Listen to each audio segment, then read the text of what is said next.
देखिए अभी बता रहे हैं क्वेश्चन नंबर 15 का बी, है ना।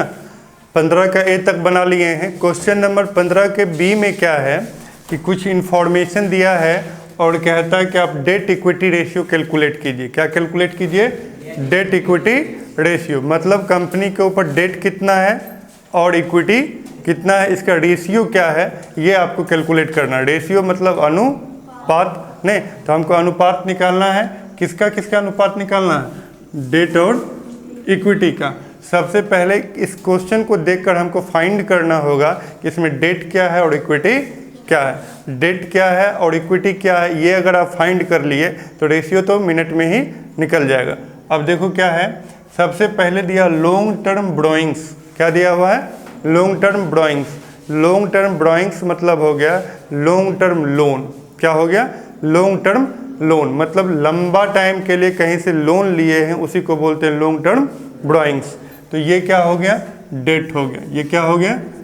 डेट, मतलब लोन हो गया। कैसी लोन हुई? तो लॉन्ग टर्म लोन। कैसा लोन हुआ? तो लंबा टाइम के लिए लोन हुआ। सेकेंड में है लॉन्ग टर्म प्रोविजंस। क्या है लॉन्ग टर्म प्रोविजन? प्रोविजन ये कोई लायबिलिटी है जिसका पेमेंट हमको करना है, लेकिन तुरंत करना नहीं है, लॉन्ग टर्म में करना है। किस टर्म में करना है? लॉन्ग टर्म में करना। तो ये भी कंपनी का क्या हो गया? डेट हो गया। कंपनी के ऊपर लायबिलिटी हो गई। कैसी लायबिलिटी हो गई? तो लॉन्ग टर्म लायबिलिटी हो गई। आगे है करेंट लायबिलिटी। क्या दे रखा है? Current liability. करेंट लायबिलिटी किसको बोलते हैं?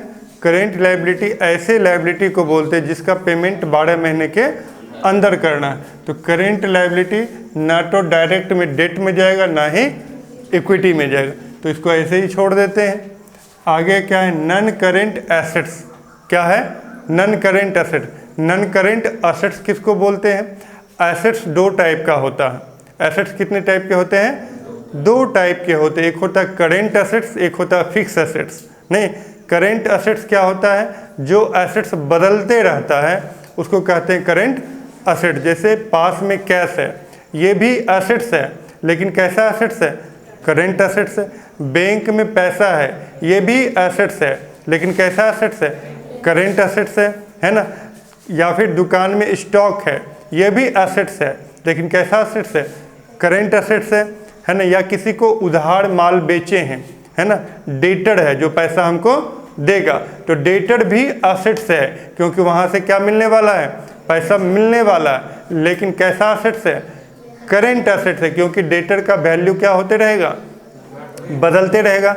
अभी 50,000 का माल किसी को उधार बेचे, फिर कोई आज दुकान पे आया फिर 1 लाख का माल उधार बेचे, तो मेरा डेटर कितना हो गया? 1.5 लाख का। पुराना कोई डेटर था के पैसा दे दिया, तो डेटर क्या हो जाएगा? घट जाएगा। तो डेटर एसेट्स है, लेकिन कैसा? करेंट एसेट्स, है ना। तो यहाँ क्या लिखा? Non current assets. इसका ठीक उल्टा, नन करेंट एसेट्स ऐसा एसेट्स जो करेंट नहीं है। नन करेंट मतलब अस्थाई है। मतलब क्या है? अस्थाई है। जैसे क्या? लैंड हो गया, जैसे क्या? बिल्डिंग हो गया, जैसे क्या? मशीन हो गया, फर्नीचर हो गया, ये सब एसेट्स है, लेकिन कैसा? फिक्स एसेट्स है। कैसा एसेट्स है? फिक्स एसेट्स है। और फिक्स एसेट्स को नन करेंट एसेट्स भी कह सकते हैं। क्या कह सकते हैं? Non current assets. वो एसेट्स करेंट नहीं है, इसलिए उसका नाम रखा नन करेंट, है ना। आगे क्या है? Current assets. क्या है? Current assets. अभी तुरंत बताए, करेंट एसेट्स मतलब चालू संपत्ति। चालू मतलब परिवर्तनशील। परिवर्तनशील मतलब जिसका वैल्यू हमेशा क्या होते रहता है? बदलते रहता है, उसको कहते हैं करेंट एसेट्स। क्या कहते हैं उसको? Current assets. तो करेंट एसेट्स में क्या क्या हो गया? करेंट एसेट्स में हो गया जैसे अभी जस्ट बताया, बैंक बैलेंस हो गया, कैश हो गया, स्टॉक हो गया, डेटर हो गया, ये सब क्या हो गया? Current asset. तो एक चीज़ तो हमको पता चल गया कि डेट क्या है। दो चीज़ जो है ये इस क्वेश्चन में डेट है, मतलब लॉन्ग टर्म लोन है। लेकिन एक चीज़ छुपा दिया, क्या? इक्विटी। ओनर ने कितना पैसा लगाया ये तो बताया ही नहीं, है ना। लेकिन ये छुपा हुआ है, ये हमको क्या करना होगा? निकालना होगा। डेट तो बता दिया कि लोन बता दिया कि भैया लॉन्ग टर्म ब्रोइंग्स और लॉन्ग टर्म प्रोविजन ये दोनों क्या है? डेट है, ये पता चल गया। लेकिन एक चीज़ पता नहीं चल रहा। क्या पता नहीं चल रहा? इक्विटी कितना है? ओनर का पैसा कितना है ये पता नहीं चल रहा, तो पता करते हैं ओनर का पैसा, है ना, इक्विटी। क्या पता करना है? इक्विटी, इक्विटी पता करना है ना। लेकिन एक चीज़ यहाँ बताया है, उससे हम कोशिश करेंगे निकालने का, नॉन करेंट एसेट्स और करेंट एसेट्स, मतलब टोटल एसेट्स हमको बता दिया। क्या बता दिया? Total assets, total assets. Total assets में क्या क्या होगा? टोटल एसेट्स में होगा नॉन करेंट एसेट्स भी होगा, और क्या होगा? Current assets. और क्या होगा? करेंट एसेट्स, है ना। तो टोटल एसेट्स बता दिया, नॉन करेंट एसेट्स और करेंट एसेट्स, ये दोनों को जोड़ देंगे तो टोटल एसेट्स पता चल जाएगा। लेकिन हमको टोटल एसेट्स नहीं जानना है। टोटल एसेट्स जानना है क्या? नहीं, हमको तो जानना है, इक्विटी जानना है कि कंपनी का में जो है ओनर का पैसा कितना, ये बताना है ना। तो वो पता तो नहीं चल रहा, तो अब क्या करेंगे? टोटल एसेट्स पता है ना। टोटल एसेट्स में से हम क्या करेंगे? लायबिलिटी को माइनस कर देंगे, टोटल लायबिलिटी। टोटल एसेट्स में से टोटल लायबिलिटी माइनस कर देंगे तो पता चल जाएगा कि खुद का पैसा कितना है। टोटल एसेट्स मान लो मेरे पास 10 लाख का, टोटल एसेट्स कितना का है? 10 लाख।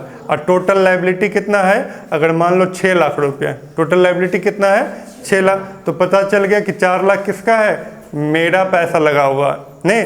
टोटल एसेट्स 10 लाख है, उसमें टोटल लायबिलिटी कितना है? 6 लाख है। तो टोटल एसेट्स में से टोटल लायबिलिटी माइनस करेंगे तो ओनर ने कितना पैसा लगाया? 4 लाख, ये पता चल गया। तो वही काम यहाँ करेंगे। Total assets, non current assets कितना है?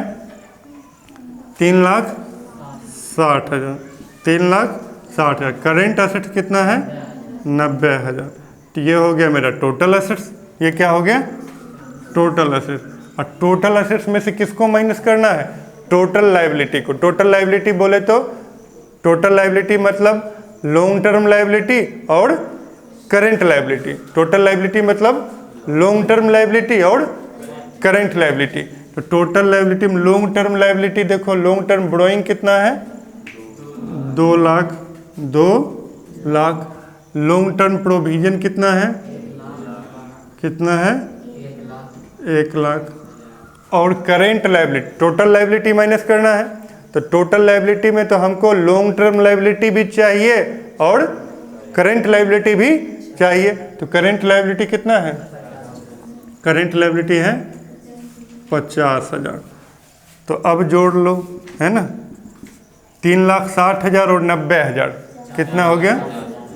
4,50,000 माइनस 2 लाख रुपया, 1 लाख, 3 लाख और 50,000 कितना हो गया? 3,50,000।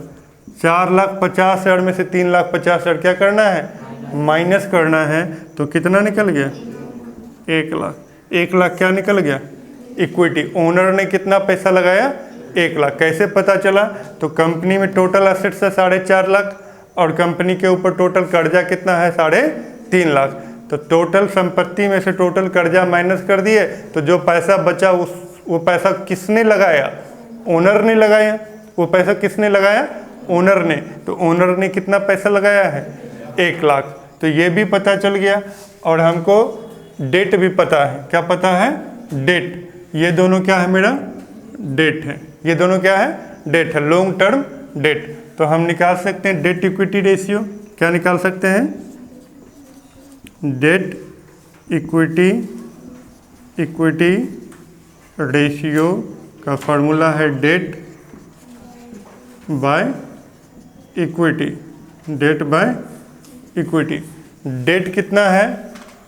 2 लाख और 1 लाख। टोटल डेट कितना हो गया? टोटल डेट हो गया 3 लाख। डेट कितना हो गया?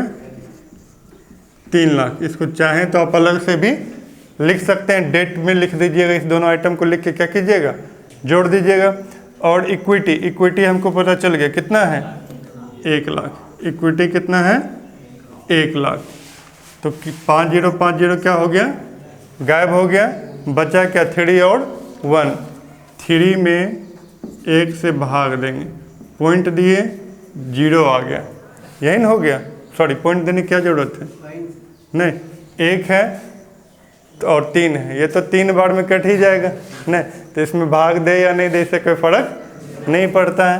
तो इसको लिख सकते हैं 3:1। क्या लिख सकते हैं? 3:1। मतलब ये हो गया कि एसेट ओनर का पैसा जितना है उसे तिगुना इस कंपनी के ऊपर क्या है? लोन है। मतलब पता चल गया कि ये कंपनी बहुत बढ़िया नहीं है। ओनर का पैसा 100 रुपया है तो उसके ऊपर लॉन्ग टर्म लोन कितना है? 300 रुपया। ओनर का पैसा अगर 1 लाख रुपया है तो उस कंपनी के ऊपर लोन कितना है? 3 लाख रुपया। समझ गया? ये कंपनी कभी भी दिवालिया हो सकता है। जैसे विजय माल्या का कंपनी था ना, वैसे ये हो जाएगा, है ना। तो ऐसे कंपनी में पैसा लगाना ठीक रहेगा क्या? नहीं। तो जब भी किसी कंपनी में पैसा लगाएंगे तो ये चेक कर लेंगे कि उसका डेट इक्विटी रेशियो क्या है। तो डेट इक्विटी रेशियो से हमें ये पता चल जाएगा कि कंपनी का पोजीशन क्या है ना। बैलेंस शीट देखेगा तो उसमें तो बहुत एसेट दिखाएगा, बहुत लायबिलिटी दिखाएगा, लेकिन क्या उससे तुमको पकड़ में आएगा कि उसके ऊपर लायबिलिटी कितना है और ओन एसेट्स कितना, ये तो पता नहीं चलेगा। ये पता करने के लिए हमको ये निकालना होगा डेट इक्विटी रेशियो। जब भी कोई कंपनी या व्यक्ति शेयर में पैसा इन्वेस्ट करता है तो ये रेशियो क्या करता है? चेक करता है उसका डेट इक्विटी रेशियो क्या है। जितने भी शेयर में इन्वेस्टर हैं, भारत में बहुत सारे शेयर में इन्वेस्ट करने वाले व्यक्ति हैं, है ना, तो वो ये सब चेक करके ही किसी भी कंपनी में पैसा इन्वेस्ट करते हैं, तब जाके उनका पैसा कई गुना क्या हो जाता है? बढ़ जाता है ना। 1 लाख लगाता है, 1 साल में हो जाता है 5 लाख रुपया, कई गुना क्या हो जाता है?